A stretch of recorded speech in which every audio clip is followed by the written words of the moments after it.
Looking out from the Cabrillo Monument over San Diego's magnificent bay, you can see why it's such a desirable spot for the Navy.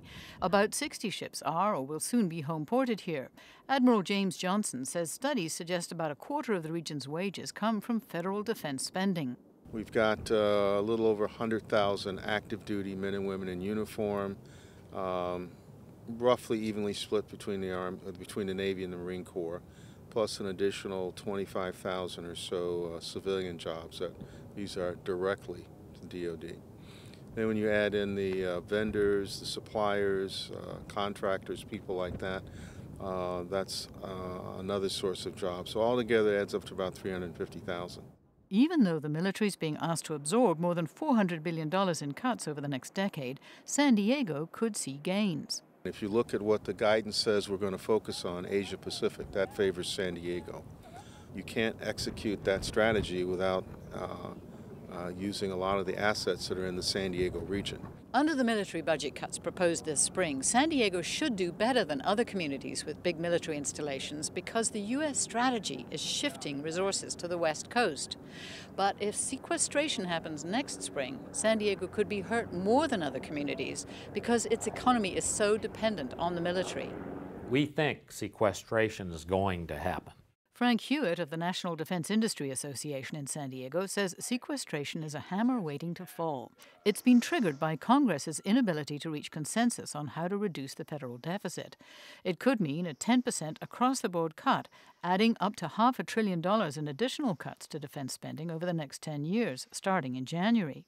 There are a lot of companies that are cutting that indirect workforce that's not working direct labor in order to get themselves in a position to weather that storm. So I would expect layoffs in larger numbers from some of the larger companies.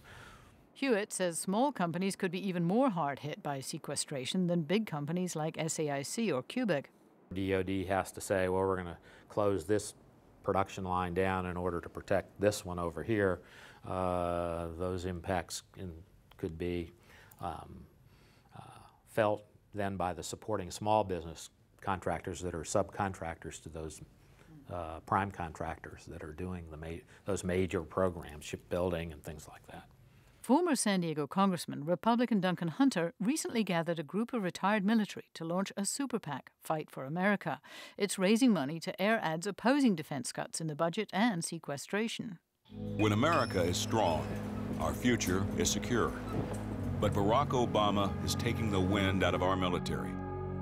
Now is not the time to cut defense spending, Mr. President. Not now.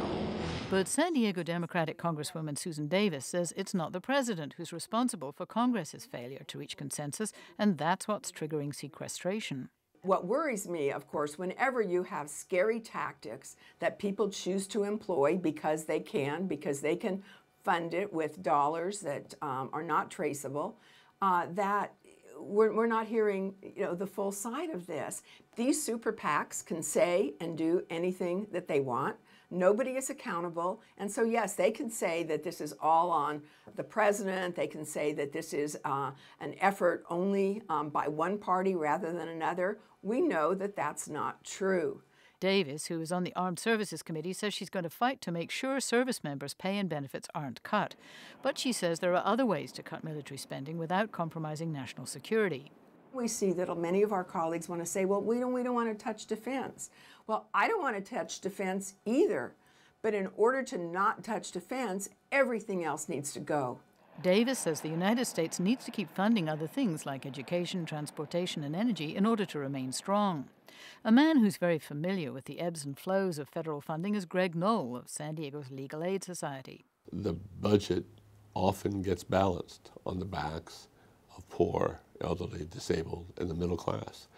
Do we want to provide health care to people? Do we want to care for the elderly and disabled and the children on the streets? Do we care about that group? Knoll says he's seeing more and more people becoming disenfranchised. They don't have what is most important, mother's milk of politics, which is money.